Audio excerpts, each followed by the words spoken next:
ask yourself one question. Do I feel lucky? Well, do you? It's time to flip a coin and find out. Well, we need to know what we're calling it for here. We're calling it to see who's got the best sports knowledge here on the Coin Flip with Martin Kelly and Jacob Zimmerman. Flip it again.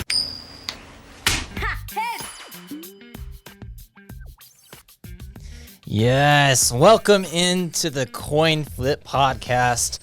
I don't even know what episode it is. I'm not even going to lie to you, but you know, when you get the coin flip, you get me, Jacob Zimmerman, and Martin Kelly. Say what's up, Martin. What's up? So today, definitely a different podcast. We haven't done one in a few weeks, and that is because we're switching the roles this time. I am in St. George. Martin is across the country. Martin, tell everybody where you're at. Well, I'm in Chicago, Illinois. I'm just home for a few weeks. Had to come see my parents. Had to come see some family. They were bugging me for the last couple of years because I didn't come see them due to the pandemic last year. So I'm in Chicago right now, just chilling out, trying to have some fun with my best friend and trying to do our sports podcast. Man, I can't believe we're doing this. I can't believe the roles are switched, man. I've done it where I am the one that's in the room and you're on the road. Yeah. But today, man, we're reversing the roles. We sure are, but I'm glad that you are getting your little vacation, your breakaway from school, and you're getting to see your family. So happy for that, but let's get into the rundown here. We got, Martin, by the way, do you know what episode number it is? It's probably 37, 39, man. We're getting close to that big number 40, or maybe between in the middle. It might be 35, 36. It's in the mid-30s, man. We're getting up there close to the number 50, man. We're almost breaking halfway.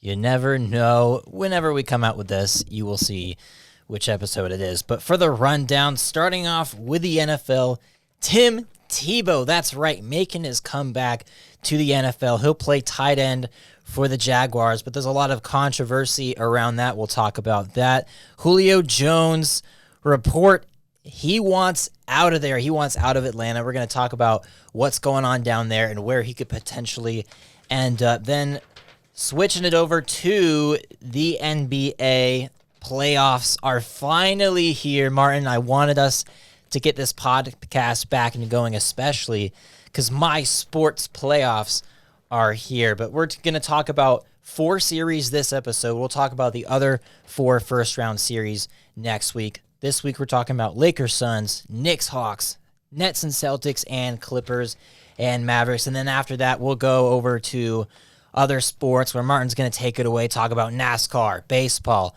hockey, all the new things going on in that. And then I'm going to finish it off with the rant. How's that sound? That sounds pretty good. So you got to give us a little clue, man. What are you going to talk about on the rant? The rant, I'm actually going to talk a little bit about baseball. That's right. Ooh, switching it up on me with that. For sure. I can't wait to give that rant after you let everybody know how the MLB is doing so far this year. But I'm going to slide across the room and hit that intro button. Let's do it.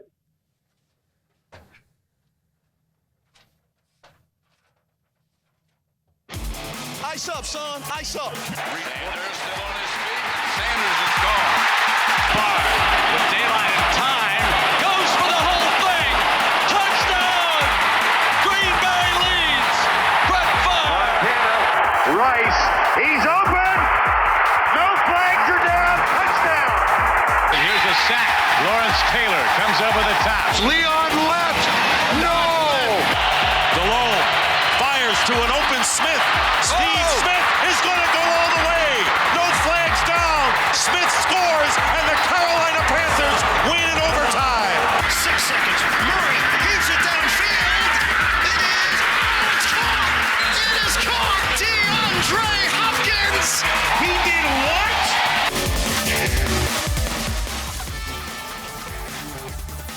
Jacob, he did what? Martin, he did what? He did what? Anyway, starting off with the NFL, Tim Tebow. Now, Tim Tebow, one of the most polarizing athletes in the entire world. I cannot underestimate this. Tim Tebow just can move masses of people with his words and his decisions. But recently, Tim Tebow came back from baseball, got back into the NFL, and there's a lot of controversy around it. He signed with the Jaguars with his former coach, Urban Meyer, taking over the team, and they just picked Trevor Lawrence, number 1 overall. Martin, what are your initial thoughts on Tim Tebow signing with the Jags? Well, it's kind of nostalgic because I remember when he started all that Tim Tebow stuff back in 2011. I remember when he upsetted the Pittsburgh Steelers in the playoff game. I actually watched that play happen. And I was like, oh, my God, Tim Tebow pulled it off. I remember that winning streak that he had with Denver Broncos. He beat my Chicago Bears, and Marion Barber had a chance on the onside kick to recover the onside kick, and he missed it, and the Denver Broncos got the ball and won that game.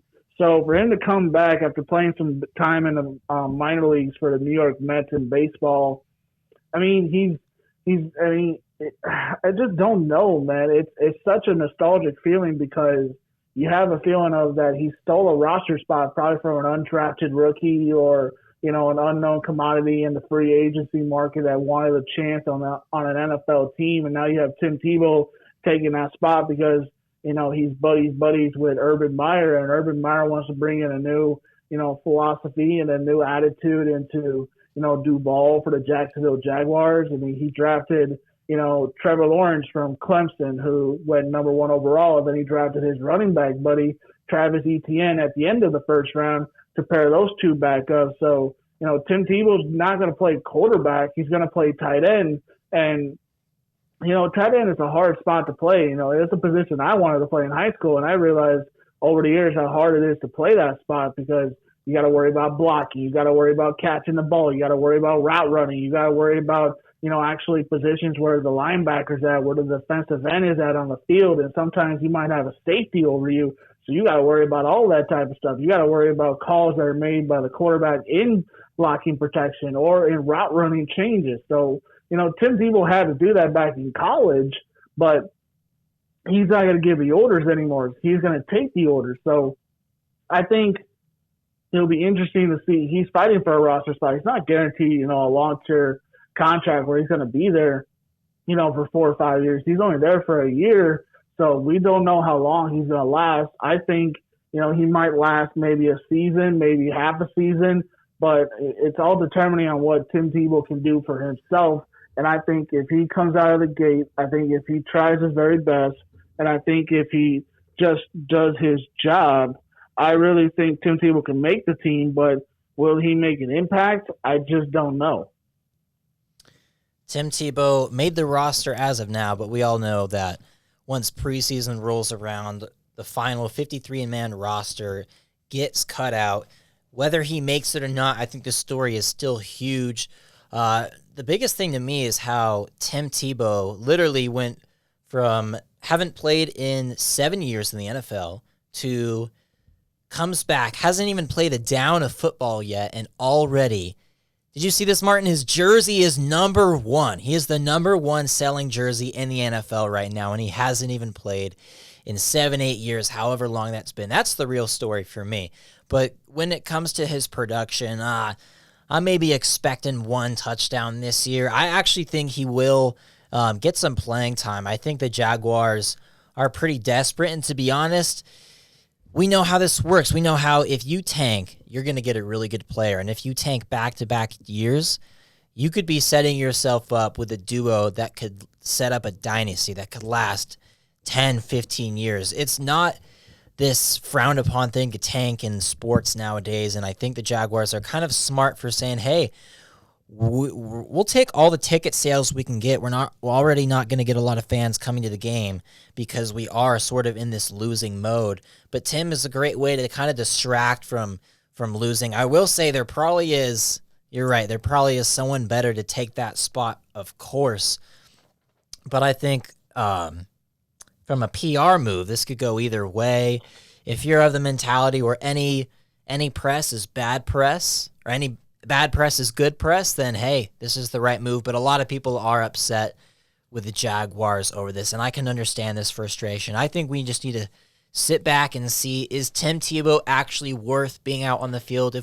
If we see week 1, he gets in for a play or two and drops a couple passes, it'll be very obvious that he shouldn't belong out there on the football field. But until then, I think we can hold our horses and just see what the man has to offer. Hey, on this last though, you bring up a good point. This is a good PR stunt because it distracts all the Duval fans from the fact that they had to destroy their entire team after that 2017 run to rebuild this team up. And another point is he is one of 3 players with Deion Sanders and Bo Jackson to play both MLB and MLB and the NFL. And it's not one of 4 players with Michael Jordan, Deion Sanders, and Bo Jackson to play 2 sports in their entire career. So Tim Tebow's is on the GOAT legends list right there, man. He's with some GOATs right there with Deion Sanders and Bo Jackson and Michael Jordan. So maybe Tim Tebow is a little baby GOAT. He's not the true GOAT, but he might be a little baby GOAT. I will say that one season, looking back now, it's been almost a decade. I think Tim's impact, looking back, seems like it was longer. Seems like it was more than just one season he was good. And I think that's kind of all that matters in the history books. People are going to know exactly who Tim Tebow is. But let's move. Go ahead. Go ahead. I was going to say, let's move on over to Julio Jones. Are you ready for that? Oh, yeah. I saw the Undisputed Skip and Shannon show this morning, man. I can't wait for this story. All right. So to give some background information, it had been rumored for actually the last couple of seasons that Julio Jones was eventually going to get traded from the Falcons ever since they choked in the Super Bowl when they really had the roster to do it. They haven't looked the same. Julio maybe isn't quite the superstar he used to be, but he's still a top 10 receiver for sure. And now this offseason, the rumors were heating up, and then this morning on Undisputed, Shannon Sharp, mid-show, calls Julio Jones. Now, me and Martin are going to get into whether we think Julio had any idea whether he was on air or not. But that's kind of what happened, and Julio said, "I'm out of there." So, Martin, what are some potential destinations Julio could go to, and kind of how did all this happen? I think it started when they lost that Super Bowl to Tom Brady, when they lost 28-3, and the game plan at the end was just completely and utterly a disaster. I mean, we also saw the great catch by Julio Jones, who we're talking about, that tiptoe one-handed catch. They brought both feet in bounds where it was about near the 40-yard line, which all Falcons fans thought, yes, we finally got a good possession here. We're finally going to score the touchdown and end this nightmare. And they got a holding penalty, and they got sacked, and they threw the ball away, and they had to punt on that possession, and Tom Brady went down and tied the football game after that one. So I think it started then, and I think it also started with the fact that their defenses in Atlanta have been dismal, man. I'm talking just putrid, terrible, bottom of the league.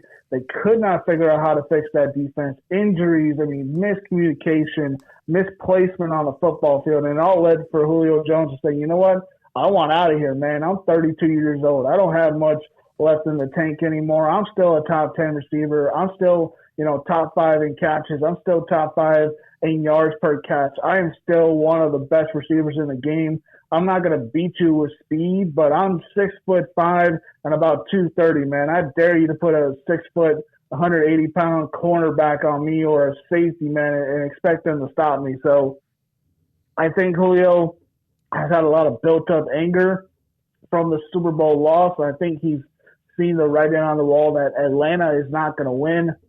They possibly have gotten his successor in the draft with Kyle Pitts from Florida, who's an elite tight end who can play like Jimmy Graham as a wide receiver in the slot position. So maybe he's seeing the writing on the wall that it's time for me to leave and go play somewhere else. A couple teams I have in mind that he could play for, he can go play for reportedly the Patriots or the Packers or the Titans or the Colts or the Rams or the Cardinals or the Ravens, teams that I don't think can take on his contract. So I think that's the biggest issue there as well is Julio Jones going to restructure his contract where you might have to take a little bit less of a pay cut to join a Super Bowl winning team, because I think his contract's still worth more than $50 million. And I don't know how many teams are going to want to take on his salary cap towards their own team to maybe cut a couple other players to get him on the roster. So he might have to take a salary cut right here. He might have to, renegotiate everything to where it's probably paying him $5, $6, $7 million a year, but he possibly could win a Super Bowl. So I think a Super Bowl always equals out how much you get paid, man, because looking at that Super Bowl ring as you sit in your apartment, man, it's worth more to me than having a paycheck, because, money comes and goes. And I think Julio Jones has made enough money in his career to where he can be happy. So I think he has plenty of destinations to go if he's asking for a trade, or he's got to, he's either going to get cut and the Falcons will eat up his salary cap and he can renegotiate. But he's going to have to, work some magic here to get out of Atlanta. And the stunt that he did on Undisputed to top that, I think it was pretty funny. They asked him about the Cowboy T-shirt. He said he doesn't want to go there. Skip calling him, his favorite, Skip calling himself his favorite uncle, and Julio Jones, talking on it. I think it was real. I think he knew he was live. But I think it was also entertaining because it was a good PR move, man. It was basically him coming out as a player. We usually see it on Twitter, them saying, I don't want out. And then reporters say he wants out. But a player basically comes out and says he wants out. I think might be a new wave of players that might want to do that on national television. I like that proposal. I think going forward, it probably puts a lot more pressure on the organization. When you hear it from the player itself, you get his own quote saying, "I'm out of there." But it was pretty enjoyable to see that on Undisputed this morning. I can't say, Martin, I'm not going to miss Julio Jones putting 300 yards a game on my Panthers. I can't say I'm going to miss that at all. But I do wish Julio Jones good riddance if he does leave the NFC South.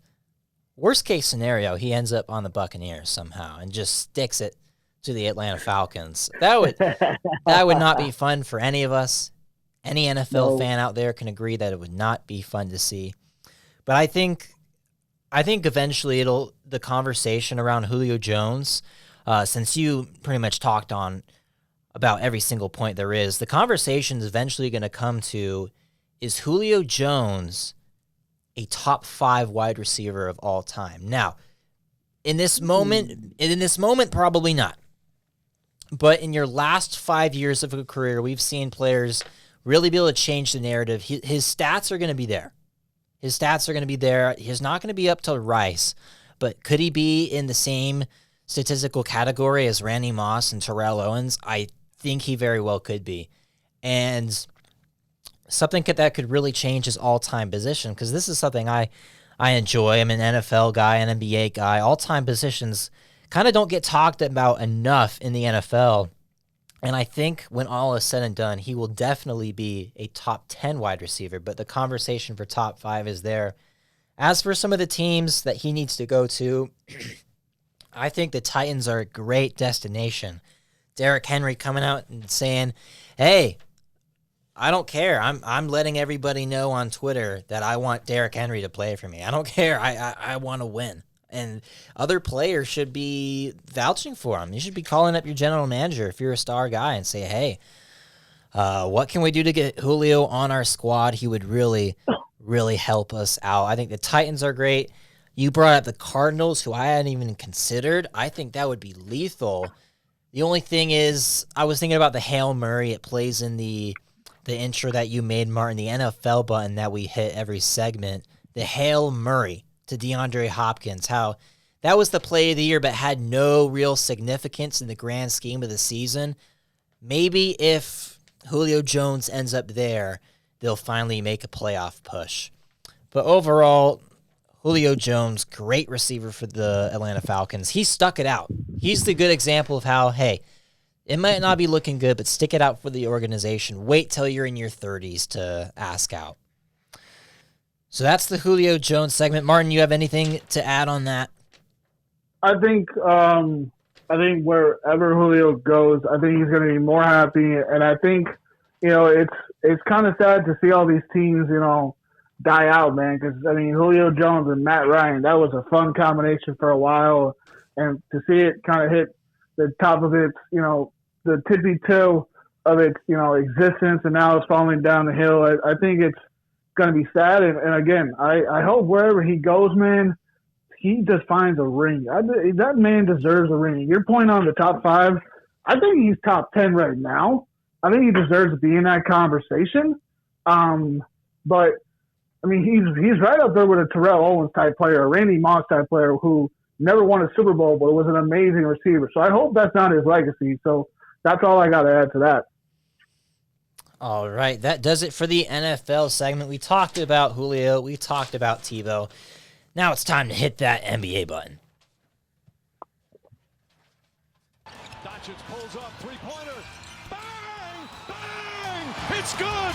Doncic wins the game at the buzzer! It's off to Leonard, defended by Simmons. Is this the dagger? Here's Michael at the foul line. A shot on Elo. Good! The Bulls win it! They win it! 3 and 2. LeBron to win the game. He does! He does! The ball comes in. Cody's got it. Above the three-point line, taking a little bit of time. One dribble, pull up. For the win, he's got it! The Lakers win! McKee gets it in the middle for the win. It's With 2, Wade puts it up for the win. Yeah, baby! Oh my, we are witnessing one of the great players to ever play in this league. And man, I hope it lasts for another 7, 8, 9 years, baby. 7, 8, 9. We hope these guys play forever. Ain't that right, Martin? 10, 15, 20 years. We hope these guys play forever, man. Forever. We hope maybe one day we'll get a player who plays for 30 years. Just like takes a 1-year contract from every single team, 32 teams, and plays 32 years. The style to do that would be like the Udonis Haslem style and basically become a coach while you're on a team, but take up a roster. Anyways. I haven't heard Udonis Haslem retire. Nope. You just got kicked out of that game a few weeks ago. See, there you go. All right, let's get into this. So the playoffs started. We are 1 game into the playoffs. There's some games going on as we record this, as it is on a Monday. So there are currently some games going on, but as of this morning, every team had played 1 playoff game, and before that we had the play-in, which we didn't even get to talk about. To summarize the play-in, the Lakers won. LeBron hit a clutch shot at the end. Some people call it lucky. Some people called it skill. Then the Warriors got upset by the Grizzlies in the second game, and Ja Morant really took over. Dylan Brooks emerged as a young star on the team, and they made it, and they're now facing it off against the Jazz, and the Lakers are facing off the Suns, and we'll go right into this. Lakers-Suns. I'm going to start with my prediction for the series. When we talk about these series, I'll start with what I predicted before the series starts. That way I'm not kind of cheating as after the first game started. But my thoughts on the Lakers-Suns, I predict Lakers in 6 in this series. Now, I know they lost the other night, but that can be easily changed. I'm not looking at the box score and saying, man, how can we beat the Phoenix Suns?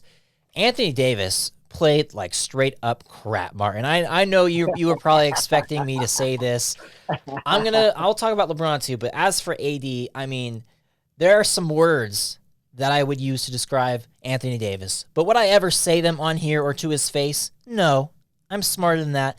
But I know what what's up? Good, not to cut you off. I know you're still going, but how many times on this podcast have we talked about Anthony Davis inconsistency? We'll have 2-3 games where he dominated, where he looks like the next Tim Duncan. He's in the conversation of the best power forwards.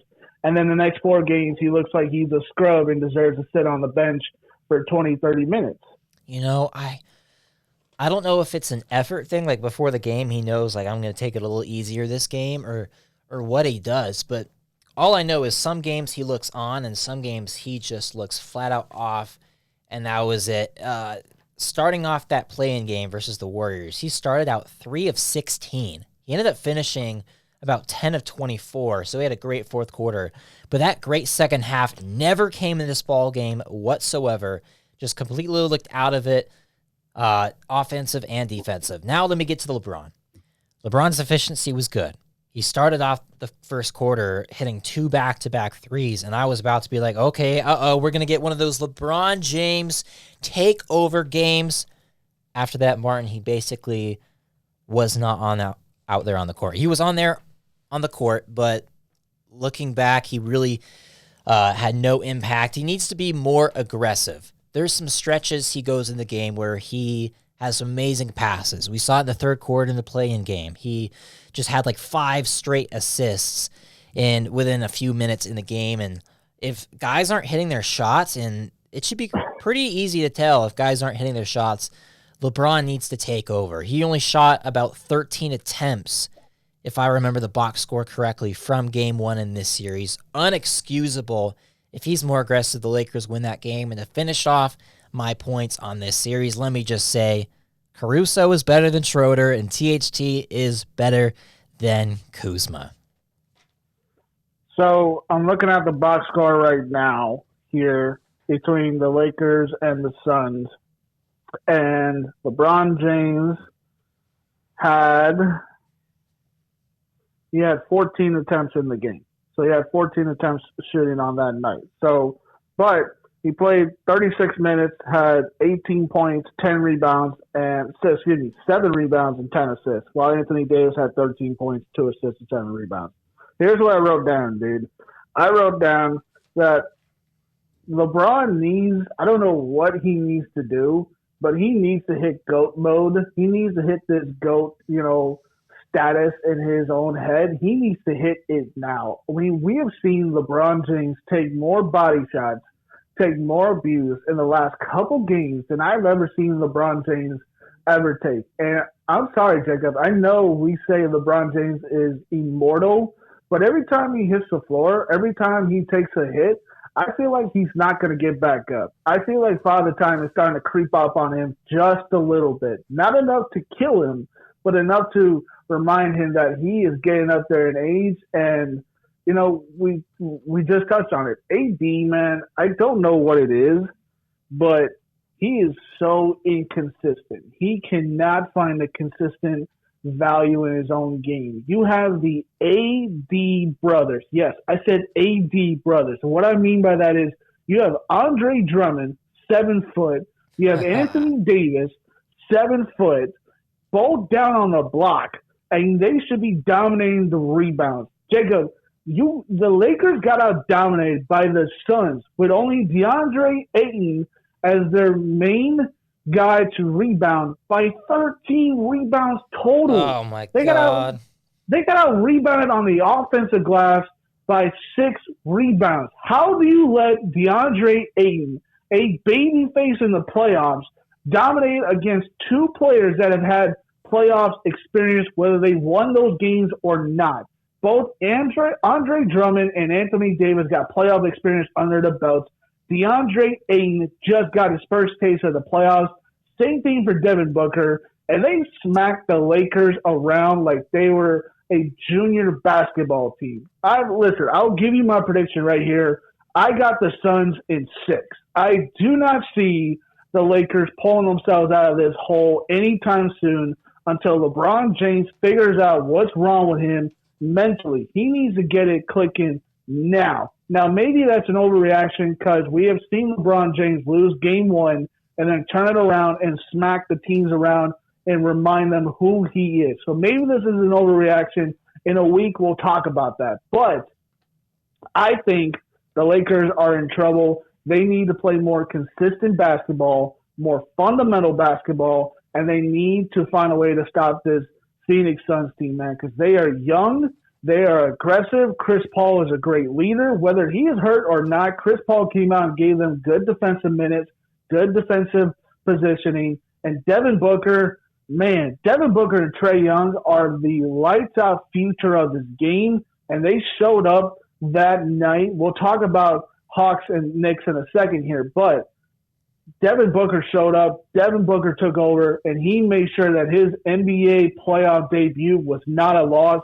And got to give credit to the Phoenix Suns for just dominating the big-time Lakers, who are much bigger than this team, and they got to figure out something on the offensive side of this game. And defensively, they got to figure out how to out-rebound a team that they got bigger guys than their own center on the other team.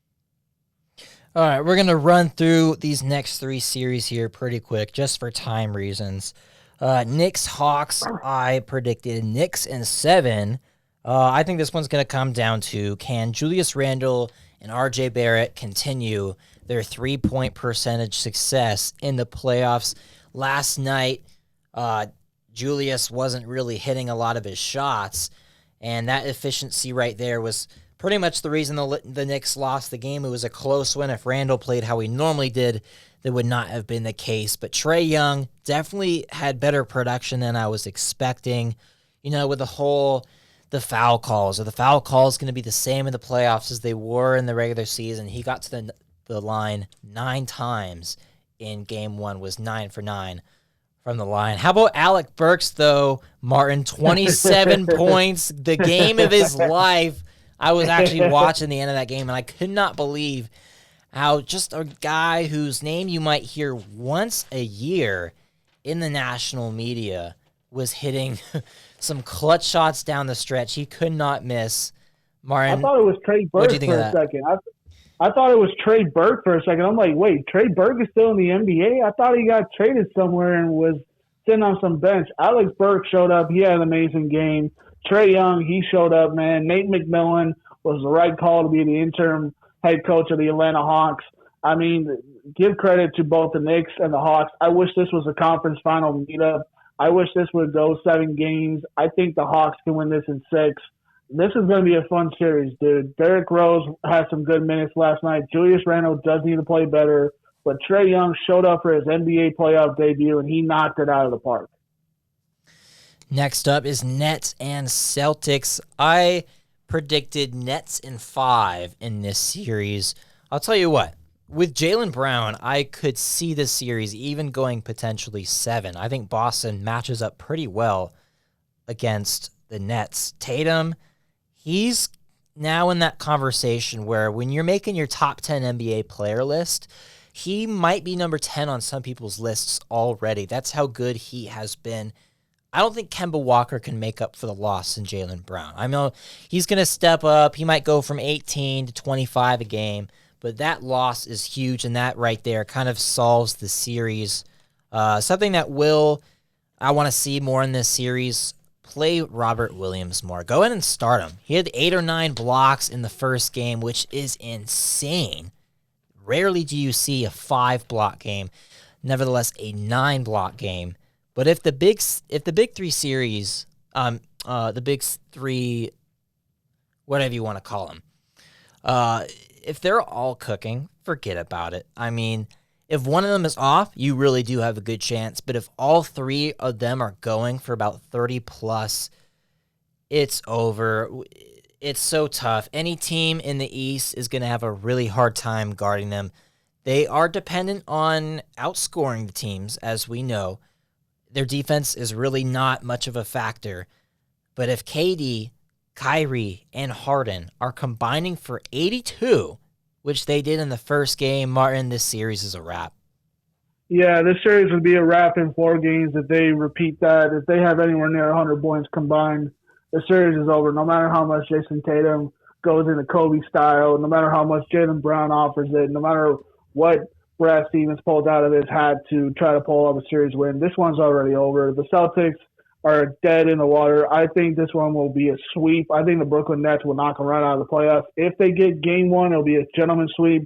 You mentioned it, the Brooklyn Nets, the Nets big 3 is in the reference as the next big 3, just replacing the X with the T right there. But the big issue here is you brought it up. If one of those big 3 isn't scoring, they have really no bench help. And, a team can sneak up on them a game or 2 and, outscore them that way. And on top of that, another thing is to get James Harden and Kevin Durant into foul trouble. Kyrie's not much of a fouling type player, but James Harden is aggressive enough where he can get him some offensive fouls and he can play some lackluster defense. So he'll slap somebody around. He'll probably get a defensive foul. And Kevin Durant, I mean, he's not he's not a slow-mo on defense, but he just doesn't care. So he's the same way. So, look to get him in foul trouble and see if he can outscore on one night. But it's going to be a tough one. I think this one's a wrap in 4 games.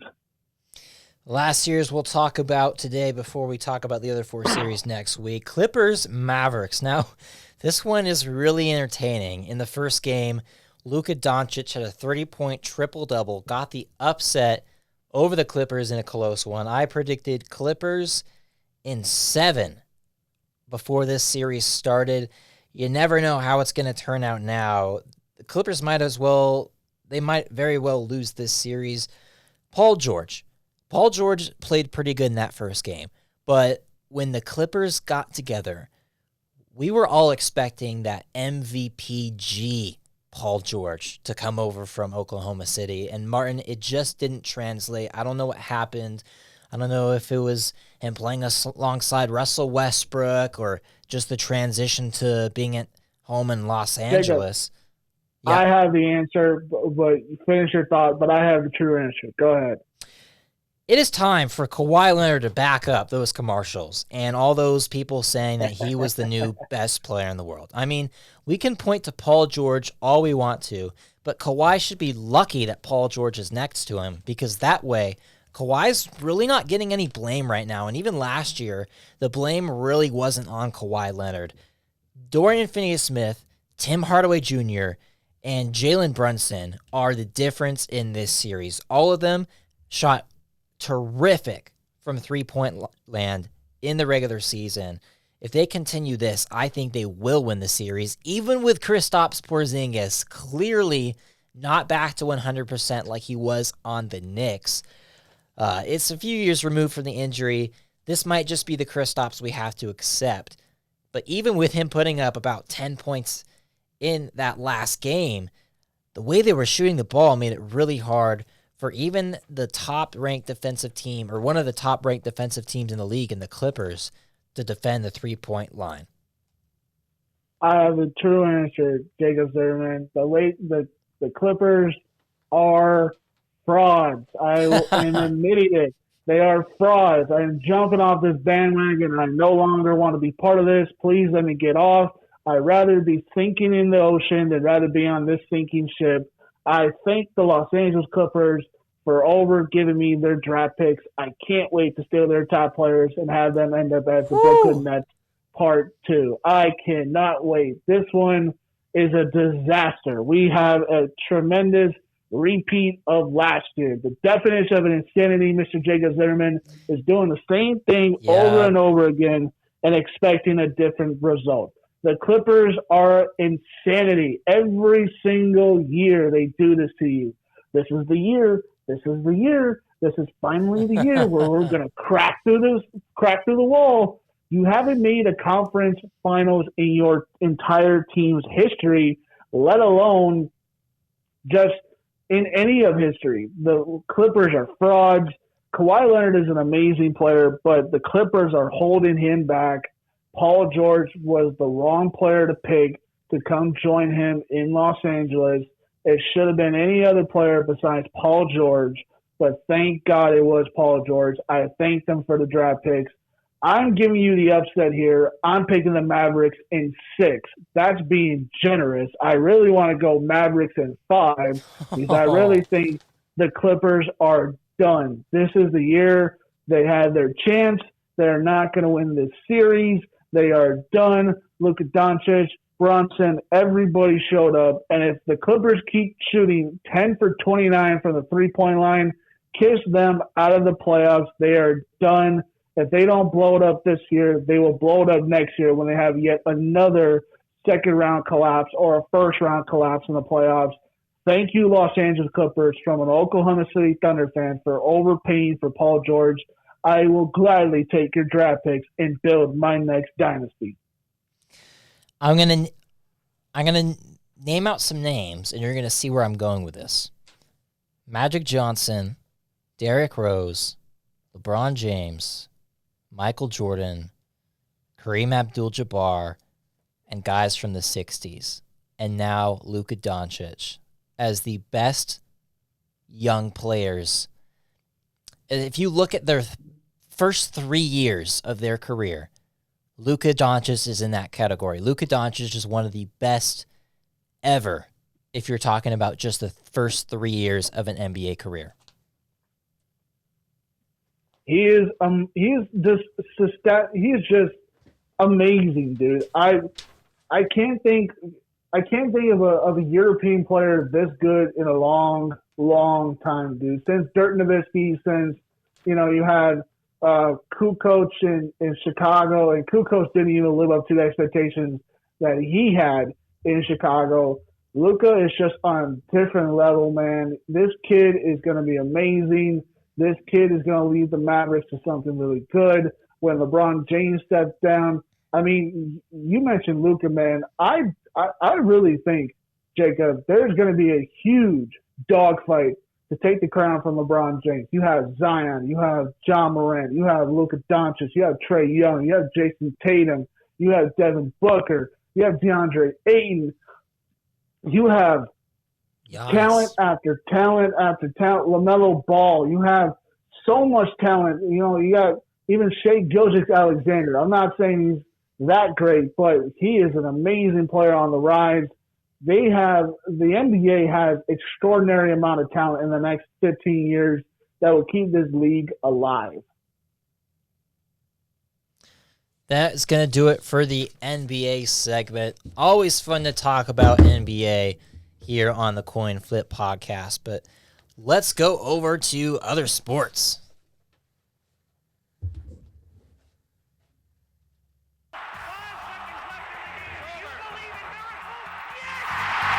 Years of trying, 20 years of frustration.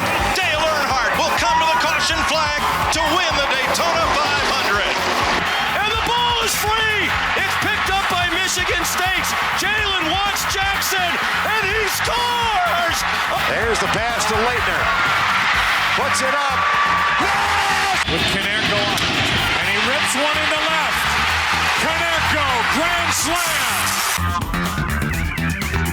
Oh, yeah. Other sports here on the Coin Flip podcast. Let's start with NASCAR here first, Jacob. Chase Elliott wins his first race this season, giving Hendrick Motorsports their 286th win as a team in NASCAR. At times, Richard Petty Motorsports for the most wins by a team overall. That also gives Chevrolet, who has been in the sport since the beginning, their 800 career win. That is the most wins by any manufacturer in NASCAR history. Ford has 706, and Toyota, who's only been in the sport for about 10, 15 years, had 182. In order for Toyota to outclip Chevrolet in 800 wins, they would have to wait until 2060. They would have to win at least 5 races from here on out till then, till 2060, to match that 800 wins. Congratulations, Chevrolet. Congratulations, Chase Elliott, on the first win. Also, they were racing. Where were they racing? They were racing at COTA, Circuit of the Americas in Austin, Texas. It was a downpour rain race that you could not see anybody. There was terrible accidents all over the place. They called the race after an extraordinary amount of time, after torrential downpour raining with about 14 laps left to go. So they called the race. It was a rain delay race, but nonetheless, Chase Elliott picks up that win. This week, they're racing at the Coca-Cola 600, which is on Memorial Day weekend at a historic racetrack. 400 laps, 100-lap shootout to determine the winner. It is a dogfight of a race. 600 miles, the longest race on the schedule. Guys are in the car for 4.5 hours trying to make it to the end. It will be a dogfight for that. I am picking Martin Truex Jr. to get his 4th win of the year. Of course. Of course. He has two. Of course I would do that. He has 2 Coca-Cola 600 wins on the year. I know he matches my name, but I believe in Martin Truex Jr. He has mastered the Coca-Cola 600 monster of a race. On to Dixie State Athletics. Jacob, the baseball team is turning it around. They have not only 1, not only 2, not only 3, not only 4, not only 5, not only 6, not only 7, not only that, they have an 8-game winning streak. They are 23-30. They have a 4-game season finale away stretch. They just finished their home stretch for the final time, beating Northern Colorado in 4 games. Now they have to go travel to the University of Arizona to finish their season Hopefully they can end that series on a 4-game win streak and end the year at 27-30. To me, that would be an historic mark in their first D1 season. And then finally, before I give you the rant here, Jacob, let's talk about the NHL. The Boston Bruins beat the Washington Capitals last night 3-1 to win the series 4-1 to move on to the second round of the playoffs. The Colorado Avalanche beat the St. Louis Blues 5-2 to win that series 4-0 to move on to the second round. The Vegas Golden Knights are playing the Minnesota Wild tonight. They lead that series 3-1. The New York Islanders lead the Pittsburgh Penguins 3-1 with Game 4 tonight. The Winnipeg Jets lead the Edmonton Oilers up in Canada 3-0. And the Game 4 of that is tonight. Carolina and Nashville are tied at 2-2. Tampa Bay is going to beat Florida tonight in Game 5. They're going to win that series. They lead it 3-1. And tomorrow, Toronto and Montreal will gear up for Game 3 as Toronto leads that series. That series is tied at 1-1. Game 3 is tomorrow night. The NHL playoffs, the NBA playoffs. Jacob, it's almost summertime. It can't be in a more amazing time to be a playoff fan, can it? Nope. Nope. It's the time. That's a simple word. All right, Jacob, hit that rant button. Let me hear this rant. Let's go.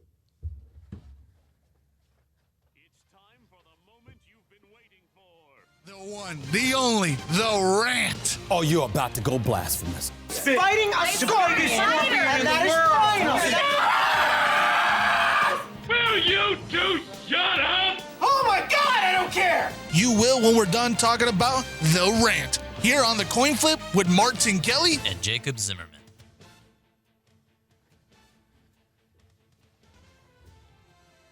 The one, the only, the famous rant on the Coin Flip podcast. You know where you're going to find it. This segment, we go back and forth in the weeks determining who is going to get the chance at the end of the show to go off on a rant about a topic in sports that really caught their eye. So, Martin, I have talked about multiple times on this podcast how I wanted to start getting into other sports, particularly baseball and hockey.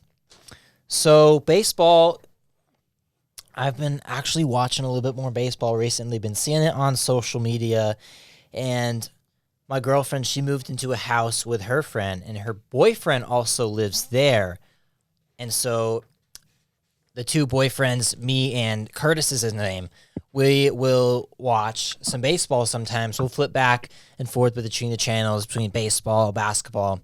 And he is a really big San Diego Padres fan. So every day he's got on the Tatis jersey, he's watching the game. So I've been able to ask him some more questions about baseball, kind of get myself caught up. But Martin, I'm running into a roadblock consistently. And that roadblock is the unwritten rules in baseball. Now, I watch a lot of NBA YouTube. I watch a lot of guys who will give their post-game reactions or just talk about different subjects going around in the NBA. And there's this guy named King of the Fourth Quarter. Kenny is his name. Kenny for real. You might have seen his videos. He did a video about baseball, and I had to click on it because I'm like, this guy doesn't talk about baseball. And the points he made in the video, I couldn't agree more. Kenny, King of the Fourth Quarter, basically talked about the unwritten rules and how he didn't like them, and I agree. Just to name off some of these unwritten rules, don't bunt on to break up a no-hitter. Don't swing on a 3-0 count when your team is comfortably ahead. Don't spend too much time admiring a home run. Don't steal bases if you're up by yada, yada, yada amount. My point is this. Looking at baseball as opposed to basketball or the NFL, these unwritten rules are dumb. They're soft. They're outdated. A lot of the players don't even like them. They've came out publicly and said they don't like them.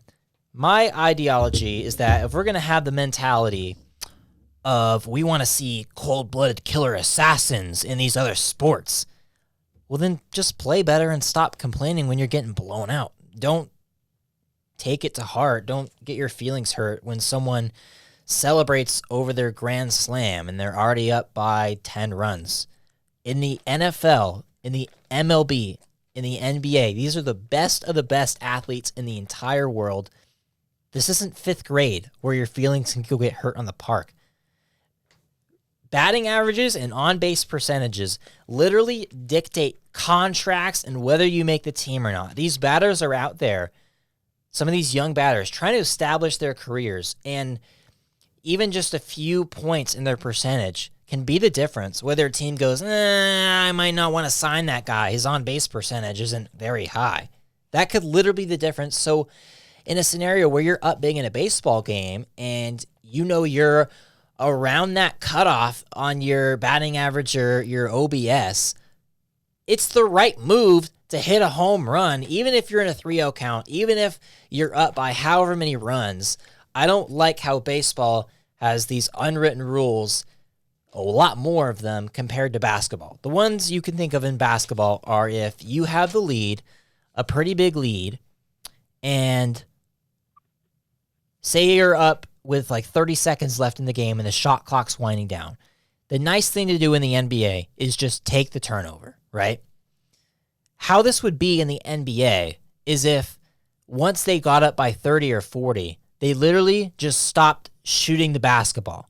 That is the direct comparison. You can't bunt to break up a no-hitter. Are you kidding me? There's way too many fights, way too many guys getting 95 miles an hour fastballs thrown at their face just because of some unwritten rules made up 100 years ago. Guys, if baseball wants to be a popular sport in America and current-day society, then we need to get rid of these unwritten rules, which a lot of players don't even like to follow nowadays anyway.